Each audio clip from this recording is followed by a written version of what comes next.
Cuando Israel era niño, yo lo amé, y de Egipto llamé a mi hijo. Cuanto más los llamaban los profetas, tanto más se alejaban de ellos. Seguían sacrificando a los Baales y quemando incienso a los ídolos. Sin embargo, yo enseñé a andar a Efraín. Yo lo llevé en mis brazos, pero ellos no comprendieron que yo los sanaba. Con cuerdas humanas los conduje, con lazos de amor, y fui para ellos como quien alza el yugo de sobre sus quijadas. Me incliné y les di de comer. No volverán a la tierra de Egipto, sino que Asiria será su rey, porque rehusaron volver a mí.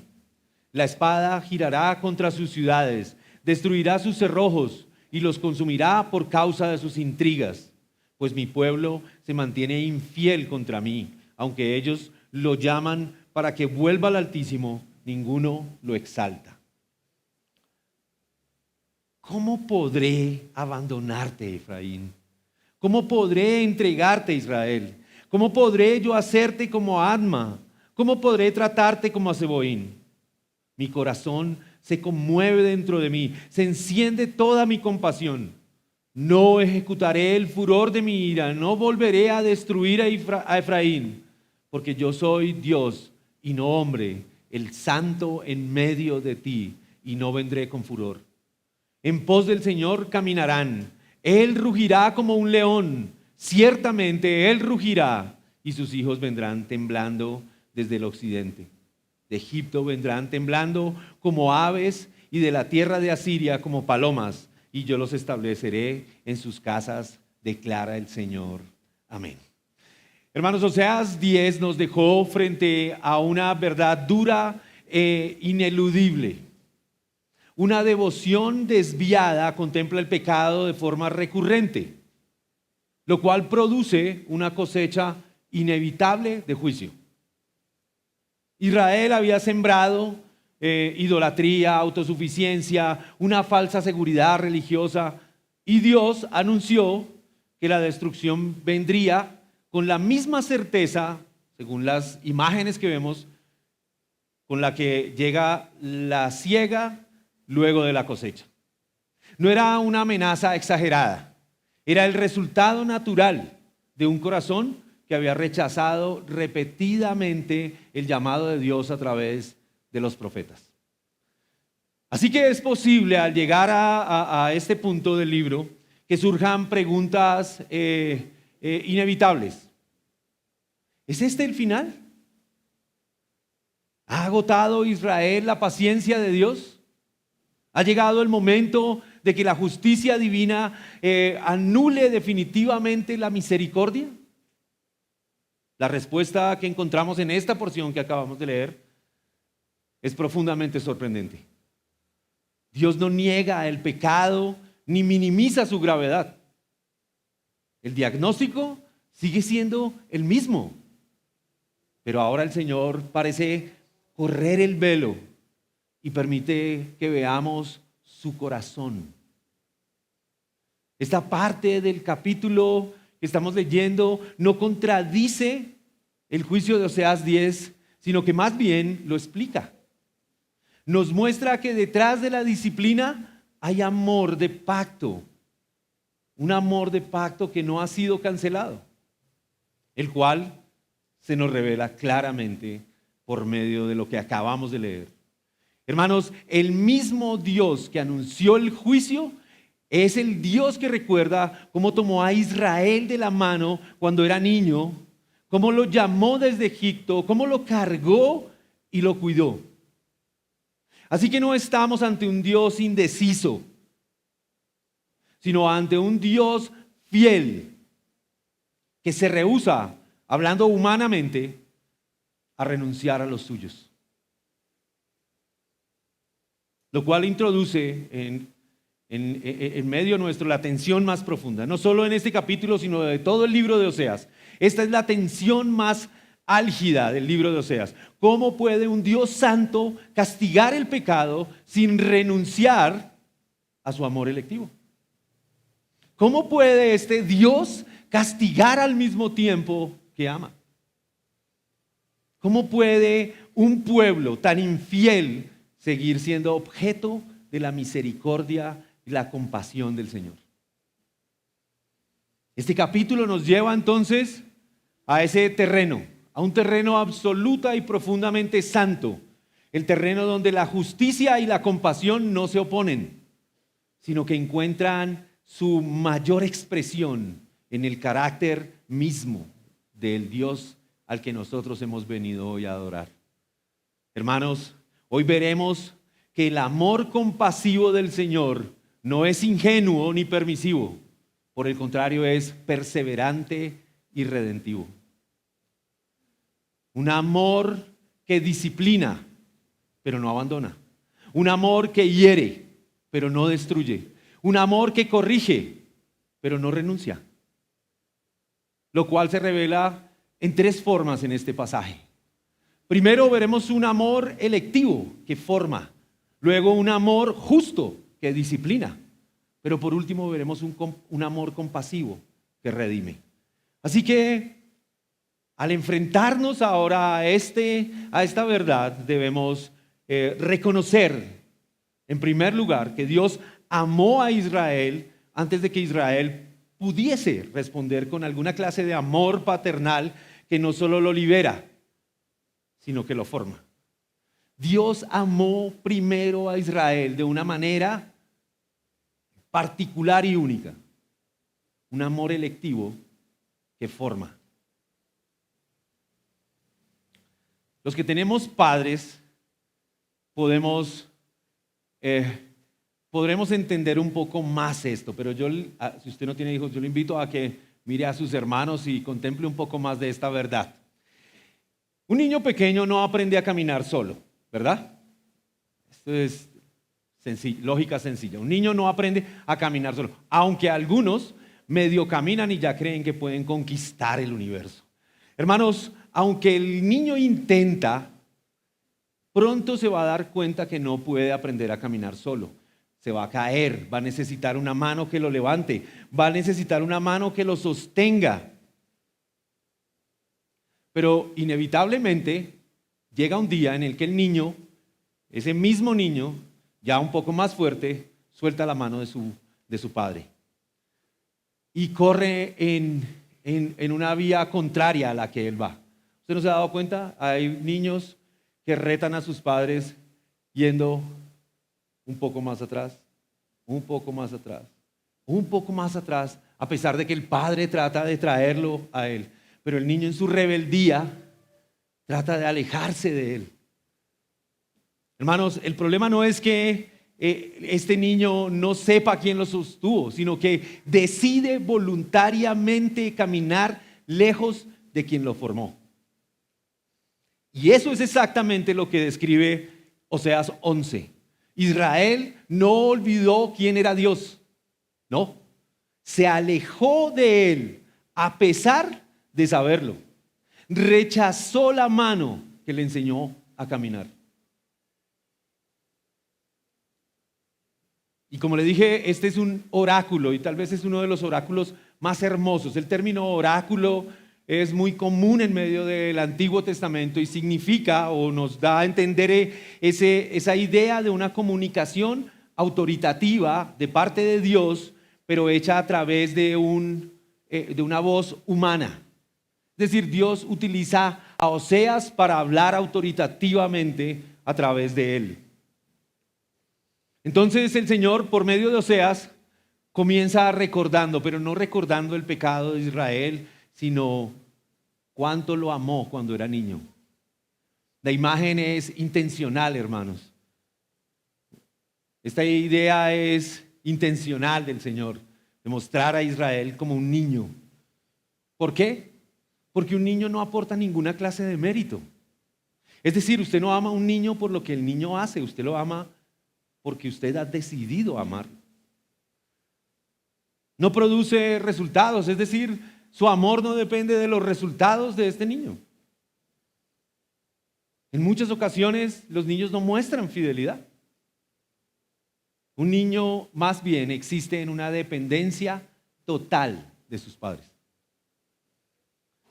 Así que al describir Dios a Israel como un niño, Dios no está apelando a ningún lenguaje romántico, sino a una figura que muestra la condición espiritual del pueblo de Israel. Israel fue amado cuando no tenía nada que ofrecerle a Dios, lo cual nos recuerda que el punto de esta mención de Dios no es la inocencia del pueblo, sino la iniciativa soberana de Dios en amar a Israel. Este amor no es reactivo, no es una respuesta a la obediencia futura ni a la recompensa por la fidelidad pasada de Israel. No, en absoluto. Este amor de Dios es un amor iniciador, es algo que enciende. Él es el que se adelanta a toda respuesta humana. Antes de que Israel alabara al Señor, antes de que incluso lo obedeciera o entendiera tan siquiera lo que el Señor estaba haciendo con él, Dios decidió amarlo. Y eso pone la relación de pacto sobre un fundamento firme. No, el pacto de Dios no descansa sobre nuestro desempeño. No, el pacto de Dios descansa sobre el carácter de Dios. Él es quien ama primero. Por eso el fracaso posterior de Israel, aunque grave, porque como lo hemos dicho, Dios no minimiza el pecado, no sorprende a Dios, no desarma a Dios, no frustra los planes de Dios. Lo que sorprende aquí es la profundidad de la fidelidad de Dios frente a la infidelidad de Israel. Hermanos, este lenguaje que leemos en este capítulo, en estos primeros versos, nos recuerda algunas de esas verdades teológicas conocidas, como la elección soberana de Dios, ¿verdad? Como esa gracia irresistible y eficaz de Dios para con los suyos. Lo que vemos acá no es una gracia que fuerza mecánicamente la voluntad, sino una gracia que persevera, que persigue, que disciplina y que finalmente triunfa. ¿Por qué? Porque nace del carácter inmutable de Dios. Dios no cambia. Hermanos, si la salvación dependiera de la constancia humana, Israel había sido destruido. Pero porque depende del amor electivo de Dios, la historia no termina en un juicio total, sino en una misericordia restauradora, como vamos a observar. Luego de que el Señor expresa ese amor por Israel desde niño, introduce una frase particular: de Egipto llamé a mi hijo, lo cual refuerza la verdad anterior de ese amor electivo de Dios. Dios no dice que sacó a un pueblo lleno de virtudes. Egipto recuerda, cuando usted piensa en Egipto, muy seguramente recuerda a ese pueblo rebelde que por causa de su rebeldía padece del exilio y de la esclavitud. Bueno, lo cual nos deja ver que el Señor no llamó a este pueblo por virtudes, no llamó a este pueblo y lo liberó porque era un aliado estratégico, dicen ahora, para alcanzar algo. No, lo llamó porque Él era su hijo, porque Él lo formó, porque Él así lo decidió. Así que esta redención que veremos y de la cual nos habla el capítulo, precede a la ley. La liberación antecede a los mandamientos. Israel no fue obediente para ser hijo. Israel no fue obediente para ser hijo. Fue hijo para aprender a obedecer. Aquí entonces el Señor establece un principio fundamental para nosotros, hermanos. La identidad precede la responsabilidad. La identidad precede la responsabilidad. Cuando este orden se invierte, nosotros podemos observarlo en algunos aspectos. Por ejemplo, la fe se convierte en legalismo. la fe se convierte en miedo. Pero cuando respetamos ese principio de que la identidad precede a la responsabilidad, entonces la obediencia nace como una respuesta agradecida a la obra del Señor. Parece que lo que el Señor está diciéndonos acá en la voz del profeta es que el pecado de Efraín, como el pecado nuestro, es vivir como si no fuéramos hijos. Hermanos, cuando olvidamos nuestra identidad, el pecado se vuelve nuestro refugio. ¿Sabe cómo luce muchas veces esto en lo práctico? Pensemos un poco en medio de la iglesia y de nuestros afanes. ¿Sabe qué pasa cuando la identidad se pierde? Cuando esa posición que tenemos en el Señor se nos olvida o se hace distorsionada. Hermanos, caemos en celos, caemos en contiendas, caemos en disputas. ¿Para qué? Para ser reconocidos. Cuando ya tenemos el reconocimiento más grande, su amor nos ha hecho hijos amados en Él. En nuestra vida diaria, en el común, en el día a día suyo como en el mío, esta verdad luce como una mezcla entre conducta moral y obediencia. Esto es muy común en que nosotros queramos comportarnos simplemente moralmente, para ser vistos moralmente. Así que lo que hacemos es mezclar a conveniencia la conducta moral con la identidad de cristianos, y eso nos lleva a olvidar que somos hechos hijos en Cristo. Y estamos corriendo por ser reconocidos moralmente como buenos, cuando en realidad lo que deberíamos estar aceptando es nuestra debilidad y sometiéndonos a Él para que Él haga en nosotros. Cuando olvidamos que somos hijos, vivimos entonces como huérfanos y corremos a buscar identidad en el pecado, corremos a buscar seguridad en el mundo, corremos a buscar reconocimiento humano, cuando Dios nos llama a volver al amor que nos formó. Hermanos, ¿por qué? Porque la obediencia verdadera no nace del miedo. La obediencia verdadera nace de una identidad clara y segura, la cual está en su gracia, no en su desempeño. Hermano, esto revela el pecado, la raíz del pecado de Israel. El problema fue que además de que el pueblo desconoció su identidad, vivió como si no importara. El pueblo voluntariamente decidió olvidar que habían sido hijos amados del Señor y formados por el Señor, y esto además no le importó, no le interesó. Hemos visto en los últimos 3 capítulos una seguidilla de denuncias de un pueblo que tenía un corazón dividido, de un pueblo que se rehusaba a volver al Señor, de un pueblo que deseaba más tener comunión con otras naciones que someterse a la disciplina del Señor. Lo cual nos ha llevado a contemplar que la traición de Israel fue intencional. Israel sabía lo que estaba haciendo al rechazar al Señor.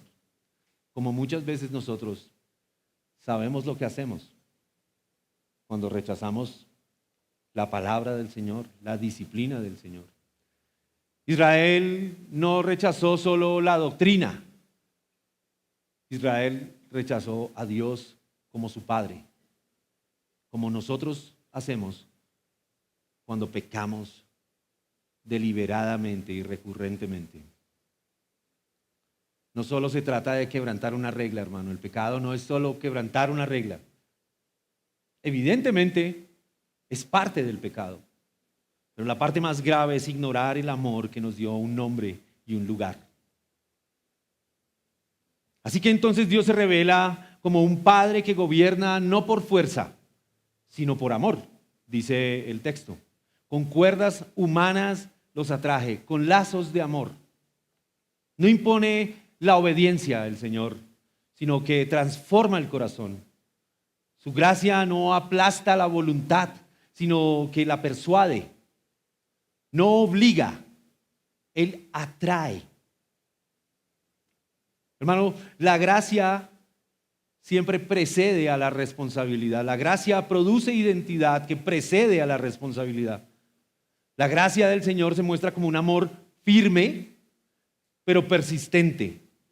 Un amor que no controla ni abandona, sino que forma pacientemente aún frente a la resistencia. Este amor se cumple plenamente en el Evangelio. Y podemos decir claramente que Cristo no arrastró pecadores al Padre. Los llamó revelando la profundidad de su amor divino en la cruz. La gracia irresistible del Señor no actúa como una coerción, sino como una belleza tan poderosa que el corazón de aquel que ha sido predestinado para este fin finalmente se rinde. Hermanos, esta es una verdad que debemos contemplar y debemos meditar. Hermanos, la gracia del Señor es tan hermosa, tan sublime, que persuade nuestros corazones. No sé si usted le ha pasado que al contemplar como ciertos eventos de su vida, como ciertas situaciones de su vida en donde el Señor ha actuado tan poderosamente, tan lleno de gracia, usted no puede contenerse de agradecerle a Él. No puede contenerse de expresar adoración al Señor.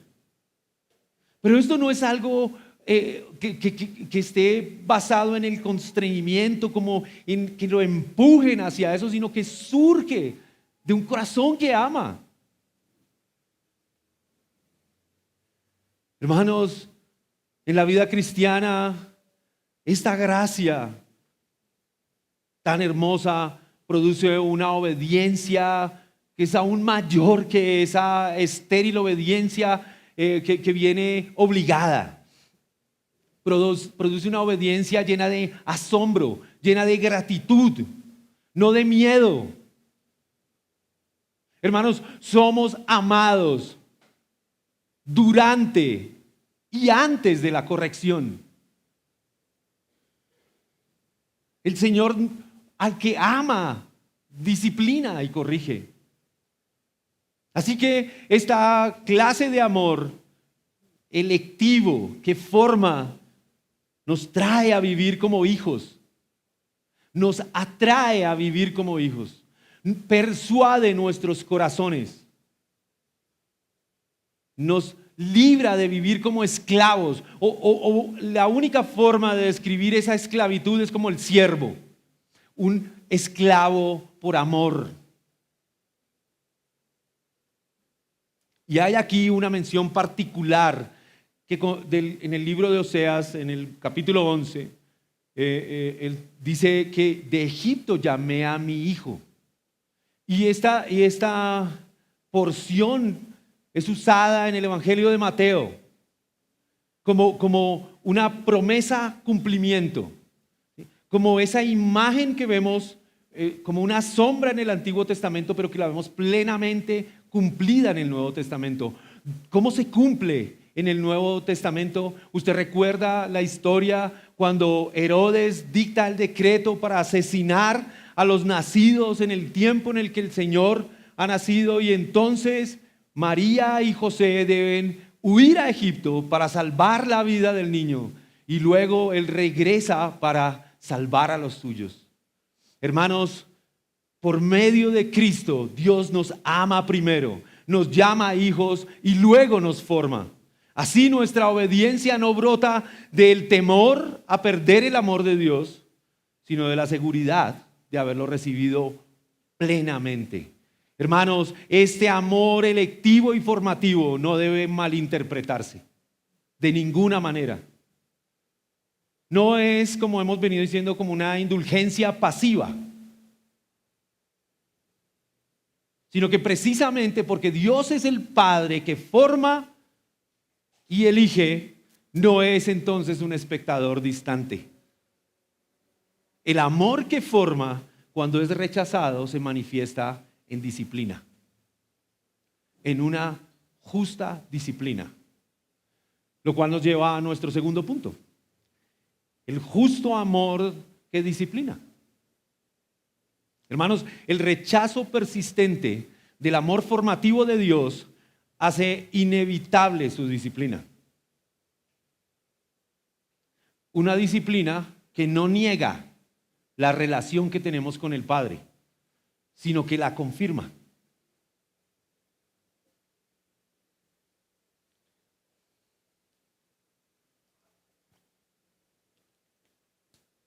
El versículo 5 de este capítulo dice: no volverán a la tierra de Egipto, sino que Asiria será su rey, porque han rehusado volver a mí.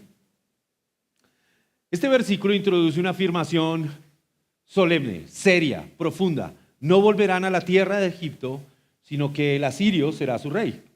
Aquí Dios no está anunciando un castigo arbitrario. No es un estallido emocional lo que anuncia el Señor, sino la consecuencia inevitable de la rebelión persistente del pueblo. Así que Dios no cambia, sino es Israel quien ha insistido en vivir sin Él. Ya el sermón pasado hablamos justamente de esa reincidencia, de ese pecado recurrente, de ese rechazo recurrente hacia el Señor, hacia el llamado. En el capítulo 8 del libro del profeta Oseas se nos recuerda ese llamado: volvamos al Señor, pero es un llamado estéril, es una motivación incorrecta. Así que Dios, a través del profeta, anuncia cómo vendrá ese castigo, cómo vendrá esa disciplina. Y él anuncia que Egipto aquí representa el lugar de donde Dios los rescató y a donde no regresarán. Pero también anuncia que Asiria representa el poder al que ellos ahora se entregan. Al comienzo del libro del profeta Oseas hablamos de la relación de Israel con Asiria, ese vínculo militar, ese vínculo para sacar provecho que tenía el pueblo, que terminó afectando su manera de conducirse. Así que Israel no es empujado violentamente al juicio, sino que es entregado más bien al camino que él mismo escogió. La justicia que nosotros vemos aquí no es vengativa. De alguna manera es una justicia pedagógica. Enseña, viene a formar también. Dios permite que el pueblo experimente el fruto de su rechazo, pero no lo hace para destruirlo, sino para confrontarlo con esa realidad de su alejamiento. En términos prácticos, hermanos, esta es una de las verdades más difíciles de aceptar por nosotros, por nuestro duro corazón. Muchas veces la disciplina de Dios consiste en dejarnos cosechar lo que hemos sembrado. Y el capítulo anterior lo relata. Este pueblo recogió iniquidad, porque eso fue lo que sembró.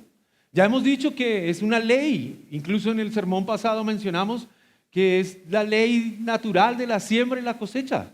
Nadie puede esperar recoger un fruto diferente de la semilla que sembró. Dios no siempre interviene para evitar las consecuencias. A veces Él las usa más bien como un instrumento de corrección.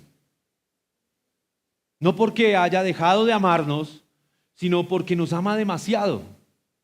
Esto es como cuando usted le dice no a un niño a un deseo. Esos deseos de que los niños llegan a ser pataleta y usted insiste firmemente en no permitirle, pero usted deja que experimente las consecuencias de su rebeldía y lo deja que se tire y se revuelque y luego lo levanta para ir a disciplinarlo y corregirlo y aún decirle no. Bueno, creo que así es que nosotros como padres debemos actuar. Las consecuencias son irremediablemente serias, firmes. La vergüenza de ese niño con los demás es algo con lo que él va a tener que luchar.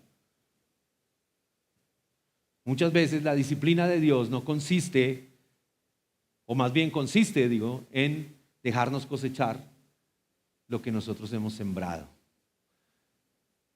¿Por qué nos ama tanto Dios y nos deja experimentar esas consecuencias? Hermanos, porque la ilusión distorsionada del pecado no puede continuar intacta. Si evitase el Señor algunas de esas consecuencias, irremediablemente no entenderíamos el pecado, no seríamos formados. Pero cuando pagamos las consecuencias de nuestra rebeldía y las tenemos que asumir, entonces la gravedad del pecado se hace más evidente. Entonces la disciplina viene a formar. Es una disciplina justa que forma.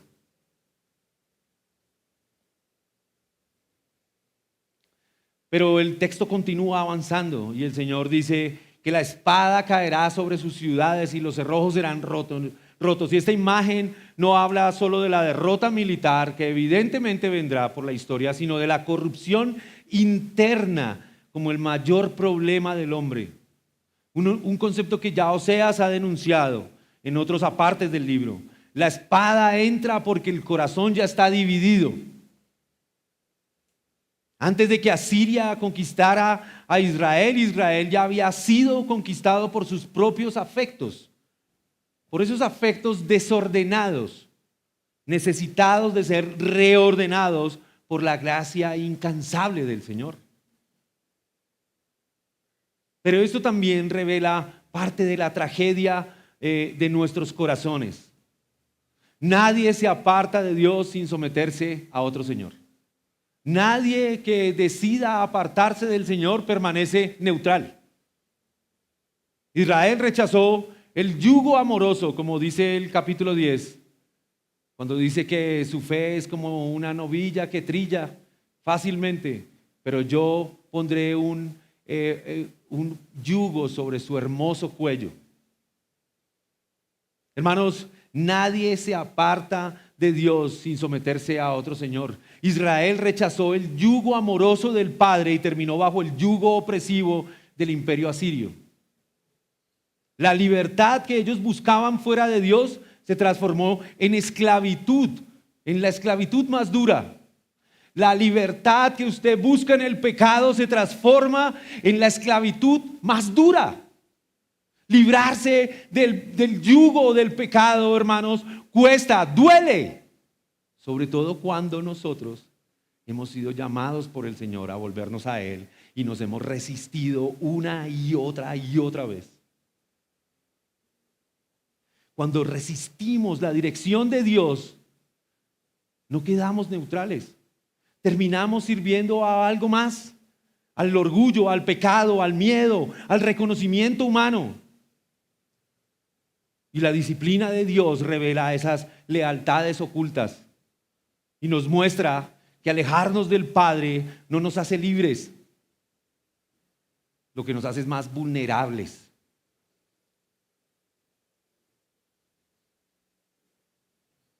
Hermanos, el versículo 7 y 8 empiezan a decantar o a aterrizar nuestra idea.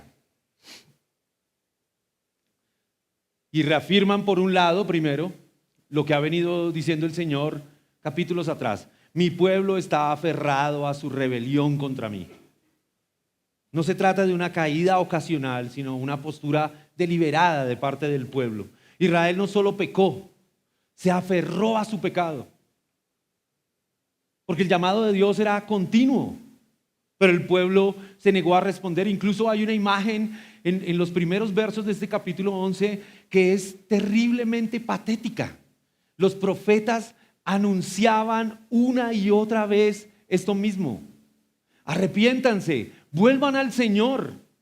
Y el pueblo desechaba el llamado del Señor y se aferraba más a su pecado.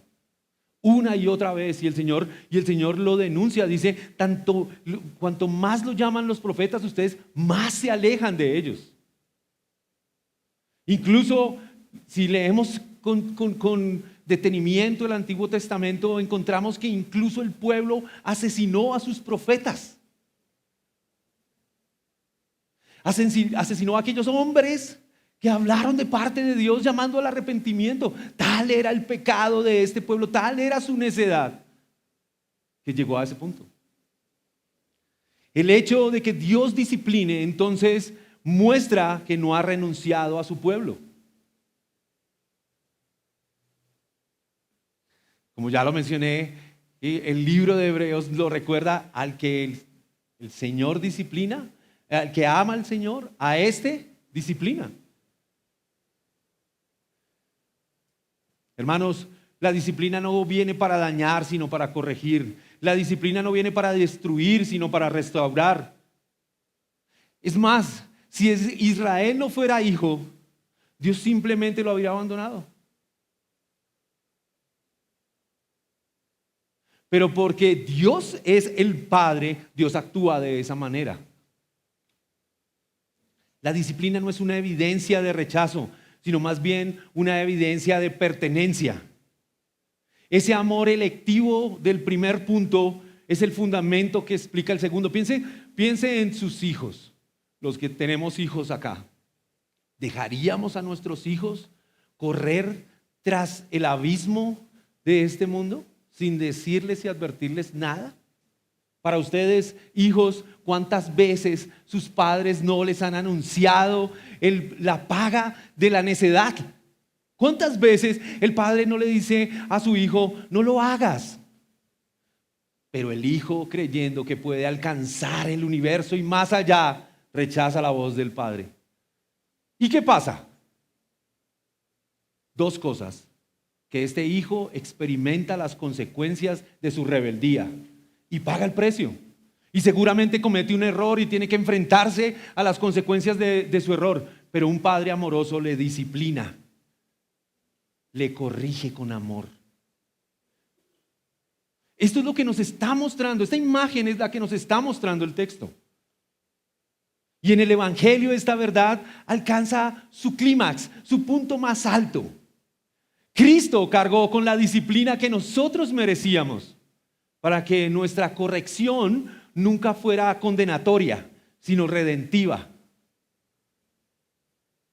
Cristo tomó el lugar que nos correspondía a nosotros para que ahora el Padre nos discipline no para condenarnos, sino para redimirnos de nuestro error. Dios no nos disciplina para tener que pagar por nuestros pecados. Cristo ya pagó por ellos. Y esto no es una licencia para salir a pecar, sino más bien este es una imagen perfecta del amor de un padre que trata con sus hijos, que quiere lo mejor para ellos. Razón por la que tememos al Señor y nos sometemos a Él. Por eso, hermanos, en la vida cristiana, escúcheme bien, en la vida cristiana la disciplina no nos empuja a huir de Dios, sino más bien nos llama a volver a Él, como lo hace el profeta, como lo hacen los profetas. Nos recuerda que seguimos siendo hijos, aún cuando caminamos de una manera torcida, lo cual no es una licencia para pecar, sino más bien una razón para contemplar la gracia de Dios tan hermosa como es. Hermanos, esta verdad del amor electivo de Dios y su disciplina justa nos lleva a contemplar la parte más hermosa de este pasaje, pero también el centro de lo que hemos venido trasegando de la historia del profeta Oseas. Un amor fiel en una tierra infiel. Hermanos, el corazón de Dios no se complace en el castigo, sino en la restauración. Hay un compasivo amor que redime. Porque Dios es santo y plenamente Dios, dice el texto, su compasión triunfa sobre la destrucción y abre una esperanza restauradora. En los versos 8 en adelante, el tono con el que habla el Señor parece dar un giro inesperado, pero también un giro profundamente conmovedor. El Señor lanza estas preguntas, en un sentido retóricas, que ninguno de nosotros puede responder, que solo Él en su sabiduría y en su profundo amor puede responder. ¿Cómo podré abandonarte, Efraín? ¿Cómo te entregaré yo, Israel? No es ignorancia del Señor. Estas preguntas son profundamente reveladoras. Dios mismo, en la profundidad de su sabiduría y de su amor eterno, las responde. Y parece que se abre como una ventana para dejarnos contemplar un poco de la profundidad del corazón de Dios. Nos deja como asomarnos un poco a contemplar de manera literal su corazón. Porque después de anunciar esa disciplina justa, dice que Dios no se complace en el juicio. La justicia es necesaria, sí, pero no es el último movimiento del corazón divino. No vemos a un Dios frío aplicando una sentencia, sino lo que observamos es un Padre que lucha humanamente hablando con la realidad de corregir a quienes ama. Hay un par de referencias que es importante que usted tenga. Aquí dos ciudades que son mencionadas, Adma y Zeboín, ciudades que fueron destruidas junto a Sodoma y Gomorra, lo cual intensifica aún más la tensión. Dios reconoce que Israel merece ese mismo destino, pero se detiene. Dios reconoce que este pueblo merece ese mismo destino de esas ciudades, pero se detiene. No porque la justicia sea inválida. ¿Sabe por qué? Porque la compasión de Dios es más profunda que nuestra rebelión. El texto no suaviza el pecado. No. Por el contrario, lo que viene es a magnificar la misericordia de Dios. Como escribió alguna vez un puritano de nombre Thomas Goodwin en un escrito hermoso acerca del corazón de Cristo.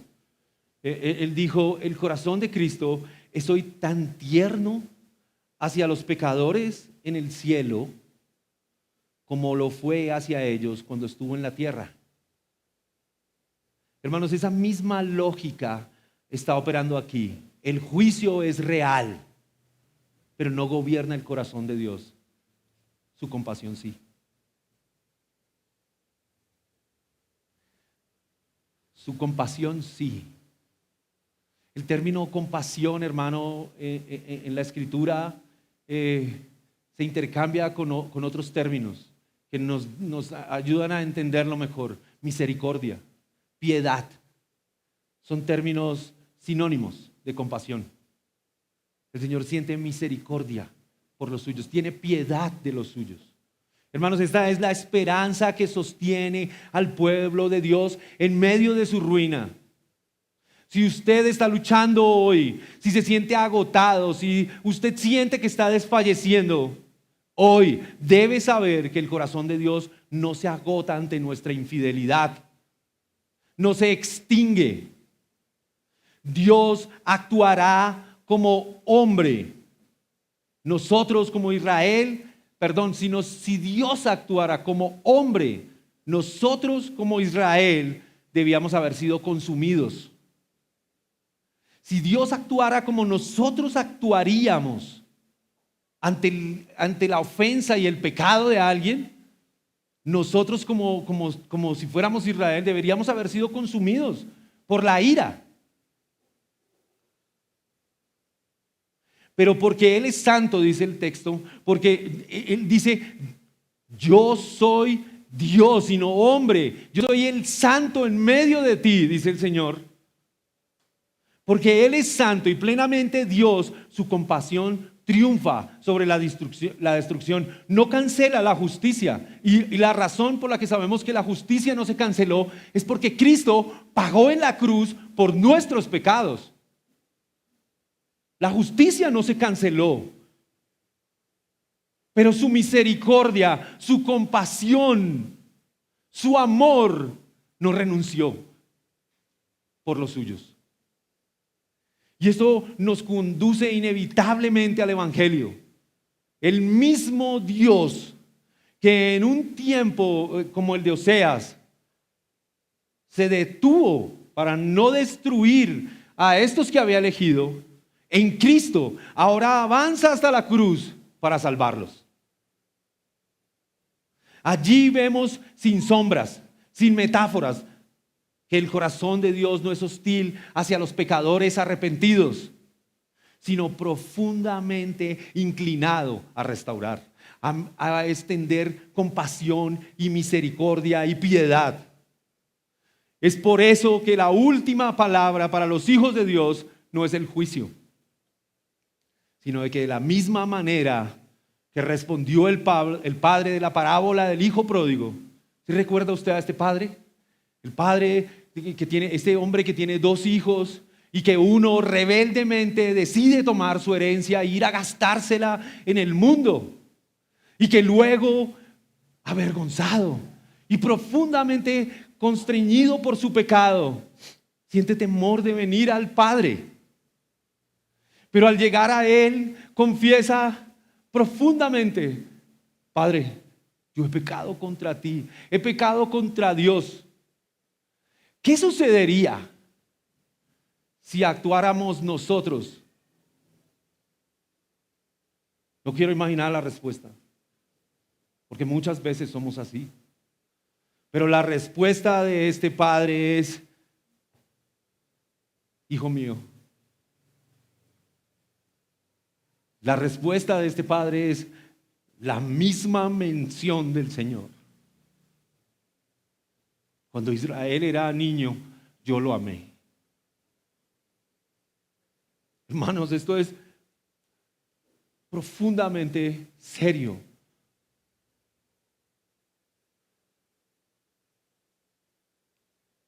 La última palabra del Señor es compasión, no es abandono. Es: hijo mío eres tú. No es destrucción, es una vida renovada en Cristo. Es una oportunidad para ahora amar como Él nos ama.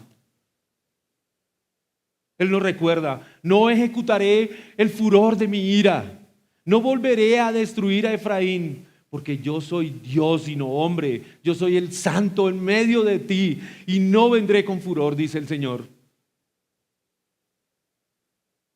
Y tal vez algunos de nosotros necesitamos entender un poco más de cómo luce la santidad de Dios. Para muchos de nosotros, cuando contemplamos la santidad de Dios, pensamos que Dios es un Dios lejano, al que no me puedo acercar cuando he fallado. ¿Cuántas veces no hemos escuchado que en medio del pecado resistimos buscar a Dios? Resistimos rendirnos a Él. No soy digno de ir a orar. No soy digno de presentarme delante de ti, Señor, porque he pecado. Y esto no quiere decir que minimicemos el pecado. No, hermanos, en medio nuestro estamos dispuestos a llevar la disciplina hasta los últimos términos que la Escritura nos concede. Pero esto no hace a un Dios santo lejano a nosotros. Lo que nos muestra este texto es más bien esta clase de verdad. Un pueblo que se rehúsa a obedecer al Señor, un pueblo que rechaza a los profetas llamando a arrepentirse, un pueblo que se aferra a su pecado, que convierte su pecado en su manera de vivir. Y el Señor dice: me conmuevo y siento compasión por ti, Efraín. Pensamos muchas veces que Dios va a responder como nosotros, y lo que hacemos es llevar nuestra imagen de la justicia hacia la imagen de Dios, y por eso pensamos que la santidad de Dios no nos permite estar cerca de Él, no nos permite venir delante de Él.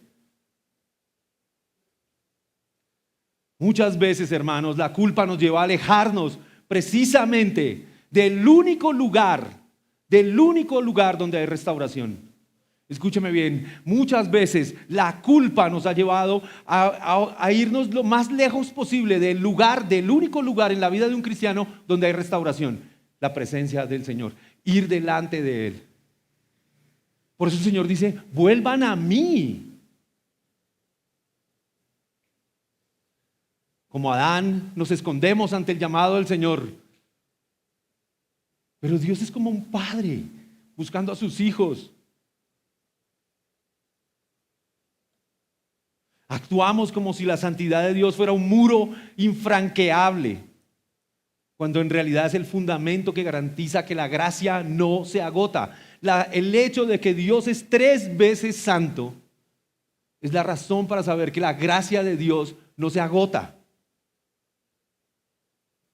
Alguien puede experimentar en la disciplina, y muchas veces hemos escuchado que en medio de la disciplina las personas dicen, Dios está harto de mí y por eso me disciplina. Ese no es el Dios santo en el que nosotros creemos. Eso es solo malinterpretar la corrección y pensar que es como rechazo, cuando no funciona de esa manera, funciona como formación. La santidad de Dios es distinta a lo que nosotros pensamos. No relativiza el pecado, se inclina para restaurar al pecador. Donde nosotros levantamos un muro, Dios abre un camino de arrepentimiento, y esa es su santidad. Y estos últimos versos del capítulo 11 traen una imagen nueva, completamente nueva. Ya no es una imagen de exilio, sino de regreso. Ya no es una imagen de huida, sino de seguimiento. El mismo Dios que rugió el juicio, ahora ruge como un león para llamar a sus hijos a casa.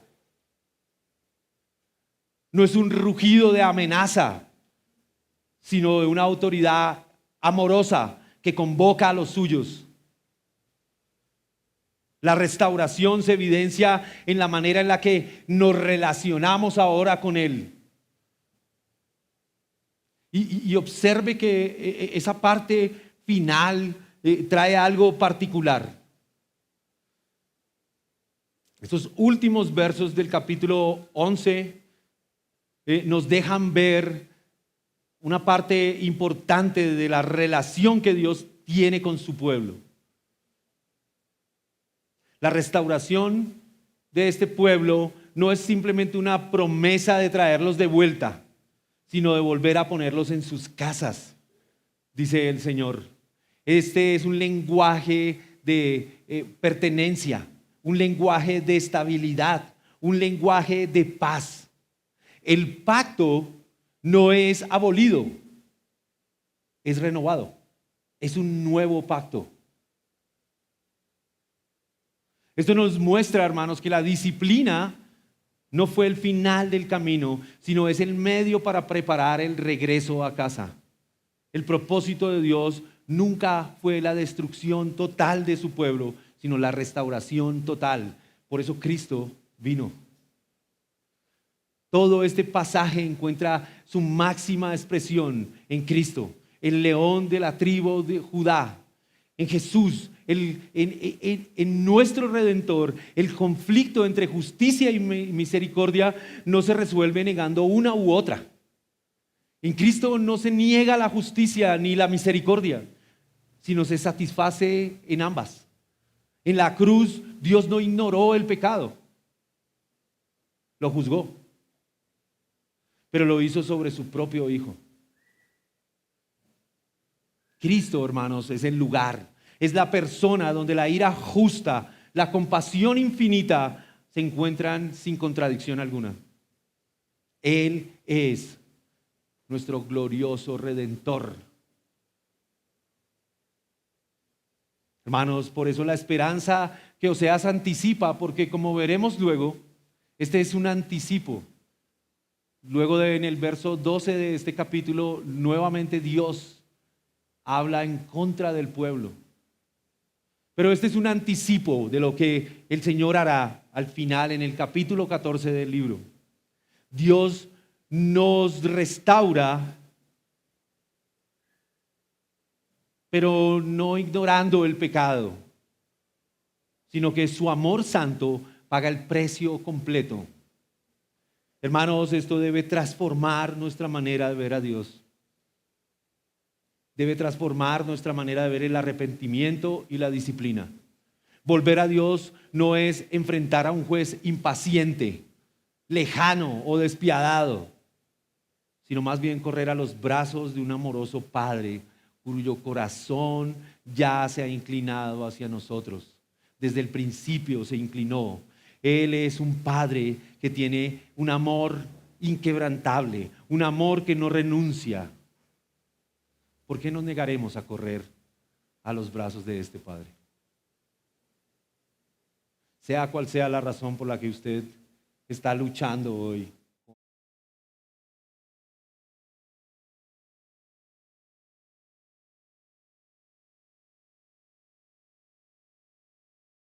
Mi corazón se conmueve dentro de mí, se enciende toda mi compasión. Vuelva a Él. Vuelva a Él, hermano. Corra a Él. Él tiene un amor inquebrantable que forma, disciplina y redime. A ti sea la gloria, Señor. En todo, Señor, es maravilloso comprender que tu amor, Señor, no es una gracia para pecar, Señor, sino es una gracia que nos llama, nos atrae y nos persuade de vivir para la gloria tuya. Es una gracia que renueva el corazón, que ordena nuestros afectos, pero también que conduce, Señor, a comportarnos para la gloria tuya. Eres tú, Señor, el que establece esa identidad en nosotros como hijos. Eres tú, Señor, quien nos ha sostenido y nos sustenta. Por eso rogamos que perdones nuestros pecados, Señor. Que perdones nuestra necedad y que hagas que este amor tan hermoso se haga más evidente, Señor, en medio nuestro y podamos responder a Él corriendo a ti, Señor, como el hijo que corre a los brazos de su padre para ser amado. Porque este es tu amor inquebrantable. A ti sea la gloria, Señor, en Cristo Jesús. Amén.